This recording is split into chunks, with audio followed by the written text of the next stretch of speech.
Thanks again for stopping by. And today I got a special one, something that I normally don't do. It's not a cleaning video. It's about a car. No, I'm kidding. They're all about cars. But today I actually have a serious, not serious, but who cares? I have a 2012 Nissan Xterra behind me, and I claim that this has the most miles for a 2012, or actually, scrap that, most miles for a Nissan second-gen Xterra in the country. Because there might be some first-gen Nissan Xterras out there that have more miles.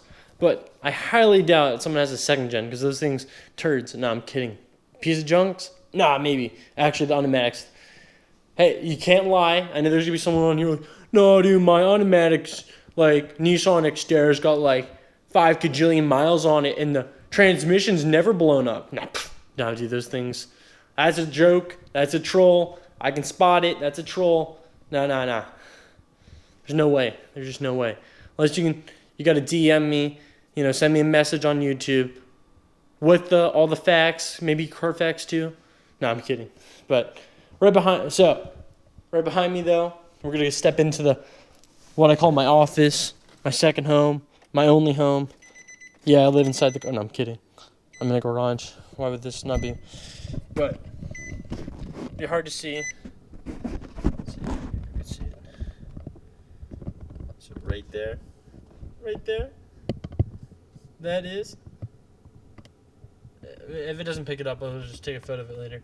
That's 268,945 moolahs on the odometer. That's miles, not Kenya, not kilometers, not yen. 268,945 miles on the old baby. Old girl. Because old baby wouldn't even make sense. Old miles. That's not even right. I'm just trying to say it has 268,945 miles on it, which is crazy. And you're wondering, with that many miles, how's it been to own it? Has it been cheap? Has it been reliable? Well, here's a hint. It has never broken down on the side of the highway before. Knock on wood. Oh shoot, that's metal. Well, who cares? It's not gonna break down. It's a Nissan. Not a BMW, right? I mean, it should be. It should be reliable. Never actually had real mechanical issues. It's had a few leaks. Something that leaks like a sieve, and actually still does. Not this particular side, but the passenger side does. If you've owned a Nissan Xterra, I want you to go check your car right now. Go right behind the brake. Give it an old couple feels with the fingers. If your hands come out clean, you're in the clear. Well, I'm joking because your car's going to be dirty. It's going to be brake dust, so it's going to come out dirty. But if you start smelling something that smells like poop, no, I'm kidding. Brake fluid smells like grapes. I don't know why. Not really. That's a joke. If you work at a dealership, you know what I'm talking about. But yeah, it smells terrible. So it's gross. It's disgusting. That's a common problem on these. The axles leak. Nissan wants you to pull an axle and get a new one and shove it in there. You totally can. I did it. Costs a lot of money if you want to spend it. Or you can just go the cheaper route, which ends up not being cheaper if you go to a shop. We had a shop do this. They took off the passenger axle, and that's the axle that's leaking now again. And they cut the bearing off because, you got to cut the bearing, and then shove the new one on, put the new, cut the thing and put it on, stick the jimmy in the thingy. I guess that's what they did. Okay, so they went the cheap route. They cut the bearing off, and they shoved it in there. Guess what? Surprise, surprise, it's leaking. Yes, it has had a lot of miles since it's had the new axle put on, but not that many, only like 40,000. I mean, your axle shouldn't leak every 40,000 miles, so that wouldn't be fun. It's an expensive thing to do. Alternator, those are a common problem on these trucks to go out. Overall, though, I mean, this is a 268,000, 9,000 mile car, because I'll hit 269,000 miles tomorrow. Sponsored by, no, I'm kidding. Bonnet Brown's group. I mean, they're an okay company. I'm going to make a video soon how to take those off. They're super easy. I just don't have the tool right now. And I tried to take it off I tried to use my finger just to see if I could start it and see if it'd peel off. It's been on there so long, 5 years. It's just, I need to get my tool to take it off. And plus, I feel like the average person would try doing it with their finger and then end up making their finger go through the clear coat, and you cause a problem. But overall, though, these trucks are dead reliable. That's the original clutch and that transmission. They're so reliable. Yeah, it leaks fluid. The oil cooler is bound to leak at some point. This one's been leaking probably since like 80,000 miles. So basically the whole life of the car. I took off the body guard underneath it and examined it. And, it's honestly not that much oil.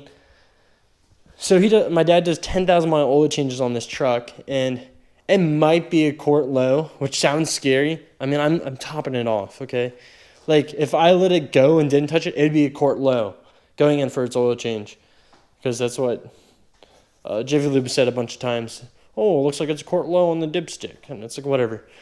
Not whatever, but like, I don't mind shoving a half a quart in there in between the oil changes. That's takes 2 seconds to do. You got to understand like what you fix and what you don't fix. That's not threatening the car's life at all. I want to get it fixed like so bad because it irritates me, and I'm being a little OCD about it. Like, I want to get it done, but like, if it's gonna make my dad upset for me fixing it because I charge him the part. I'm a nice son and all, but who has $250 just to give away? If you do, I'd love to take your donation. No, I'm just messing. But yeah, seriously, $250, that's a lot of money. And if it just takes half a quart between every oil change, who cares? I'll do it. I don't mind taking the couple bucks for a quart of oil. Over time, we probably bought an oil cooler, but who cares? I just had to do that because someone would be trolling, oh, he doesn't care about his oil leak. No, we care. Honestly, I can't sleep at night. I lose sleep over it. It hurts. Like, out of everything else I can lose sleep over, that's the top of the list for me. It's just, I can't sleep at night because it's leaking oil. It just hurts. But overall, yeah, it's a great truck. Look at that. Like, I don't know if this camera, I don't know if the camera's really picking it up. That's quality in this Nissan paint job. Yeah, I'm OCD and I detail the stuffing out of it all the time, but look at that baby. Honestly, for 250,000 miles, this thing's been easy. Basically, oil changes and gas in the car, and that's been it. So, because they're so simple. Why can't they make more cars like this? My generation, the millennials or the Zs, whatever I am at the age of 21, I'm sorry. To anybody out there, I'm sorry. Why can't we learn how to drive a freaking stick? Why can't people my age drive stick? I'm like the only one of my friends that actually knows how to drive stick. You go up to a kid and drive stick, I'm like, oh, do you know what rev matching is? That's my favorite question. They're like, oh, no, what's that? I'm like, this dude, like, how do you, like, and you see him drive and they're like holding the clutch and downshifting. I'm like, you're using the clutch as a brake pad. Like, what the heck? Oh, yeah.